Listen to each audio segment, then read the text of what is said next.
કોંગ્રેસ દ્વારા પરેશ ધાનાણીને રાજકોટ લોકસભા બેઠક ઉપરથી ઉમેદવાર બનાવાયા છે, ત્યારે પરેશ ધાનાણીની રાજકોટથી ઉમેદવારીને લઈને ભાજપના સૌરાષ્ટ્ર ઝોનના પ્રવક્તા રાજુ ધ્રુવે પ્રતિક્રિયા આપી છે. તેમણે કહ્યું કે કોંગ્રેસના ઉમેદવાર કોણ છે તેની સાથે અમારે કોઈ લેવા દેવા નથી. રાજકોટમાં કોંગ્રેસમાં ઉમેદવારના ઠેકાણા નથી અને અમે રણ મેદાનમાં છીએ.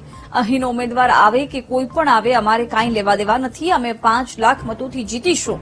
પરાજય ભાળી ગયેલ કોંગ્રેસના નેતાઓ જો અને તોની રાજનીતિ કરી રહ્યા છે.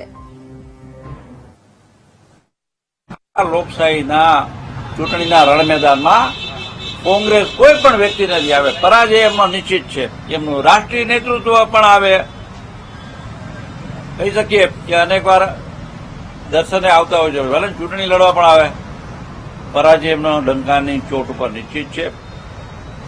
કાંઈ વ્યક્તિ વિશેષ વિશે વાત નથી કરવી. અમારા કરેલા કામ ઉપર અમને ભરોસો છે. રાજકોટની પ્રજા ઉપર ભરોસો છે. અમારા નેતૃત્વ પર ભરોસો છે. વડાપ્રધાન નરેન્દ્રભાઈ મોદીએ એમના જીવનની સૌથી પહેલી ચૂંટણી જયારે રાજકોટની લડ્યા, રાજકોટની પ્રજા સાથે એમનો પારિવારિક ઘરોબો છે.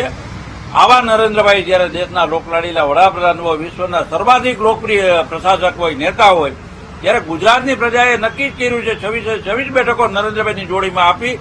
ત્યારે રાજકોટના રાષ્ટ્રવાદી માનસિકતા ધરાવતા, વિચારધારા ધરાવતા મતદાતાઓ, પ્રજાજનો એક જ વાક્યમાં કહું, ભાજપનો વિજય 5 થી 7 લાખ વચ્ચેની લીડ સાથે નિશ્ચિત છે.